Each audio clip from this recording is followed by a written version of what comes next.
Ma'am, travel and tourism sector and today's interaction that we are having, you said in your words, you said this is the best time. What more you can say and what more we can add to the sector given the geopolitics world around? See, these things are going to keep occurring. Geopolitics, things like COVID, these things are going to be on a perpetual. Our life goes through all the struggles and it goes from ups and downs. Tourism is the only sector that can actually make any country come back after any calamity. Because that's the first thing people want to do. Tourism, we've been saying this since years, is nothing beyond people to people connect. We need to reconnect to start any business. So all these wars, all these viruses are not going to kill this industry. This industry is very, very active. They are very motivated. They are absolutely got all the strength to stand back. So I think that's what they should be doing, and that's what we continue to do. And tourism is, especially in India, we see a market which is actually growing and it's also evolving. And this is a place Indians who want to travel the maximum.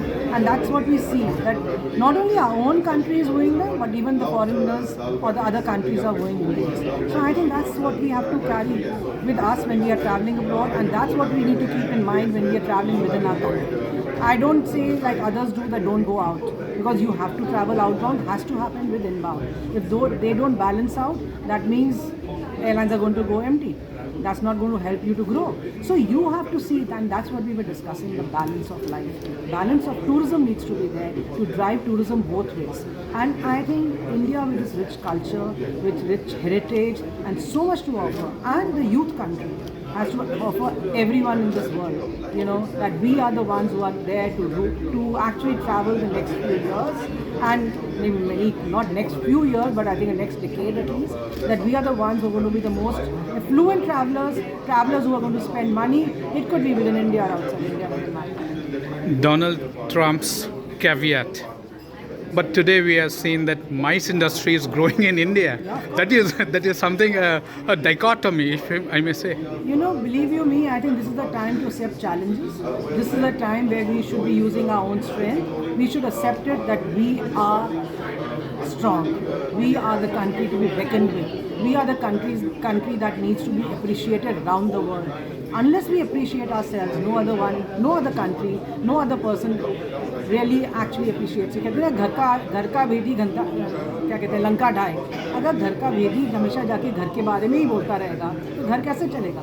So you have to talk about India, and I think there's enough in India. People who criticize India, or people who talk against India, they are just talking for the sake of talking. There's nothing in it. Jyoti, I must tell you, every time there is a tourism and travel and tourism conference, I remember you because the way you have projected the industry, and also because now it is high time you get an industry status. What do you have to say? So that's what I said in my opening speech. We do need to be deemed as an industry, literally.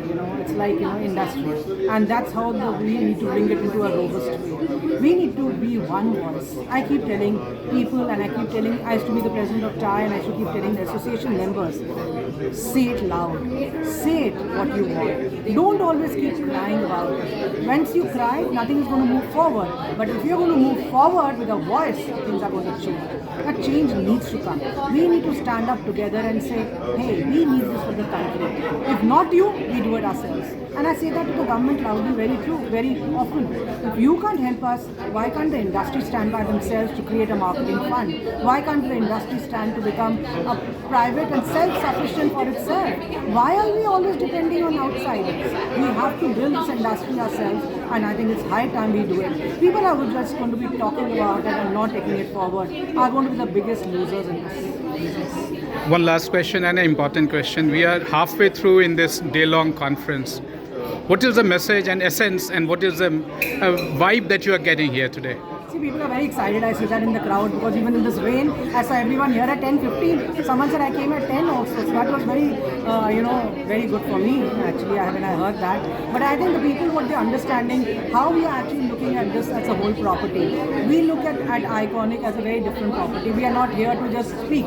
we only don't want speakers. I believe that whatever is discussed should be going forward, and that is what we plan to do. I again, I've always been the face for the industry. Chair or no chair doesn't matter to me. I'm a person for the people, and I'm going to keep moving and fighting for our industry. Just again, a small question, one more. You all never come, you always come with a surprise. And today we have a Sadhguru coming on the stage and a religious tourism that is booming. Religious tourism is the future of India, because I think we Indians, from the bottom of our heart, are very believers of God, are believers of faith. So I think that is within ourselves, and when we are born, we are taught that. We are taught to bow our heads in front of a temple, in front of a deity. It doesn't matter what religion you belong to. That is embedded into our lives. So that is what we should encash. We should not only encash that for Indians, but we should also encash it for all the outsiders coming in, all the expats coming in, foreign people coming in. One thing I only want to say, and I say this very often, we need to train our temples, our people working in the temples, in a format that the people from outside feel safe, firstly, feel welcome, feel that it's a very clean place to go to. And this is what I said when we talked about skilling. I was involved with the training of the BAPS temple. And if we can train people in the BAPS, which is in Abu Dhabi, why can't we train someone from Akshardham or from Ayodhya or from anywhere else? Because that needs to come in to tell the people it's not only for the Indians, it's for all of you. God blesses everyone. Thank you very much for this wonderful interview and taking time out. Thank you. Thank you so much. Always wonderful talking to you. Cheers.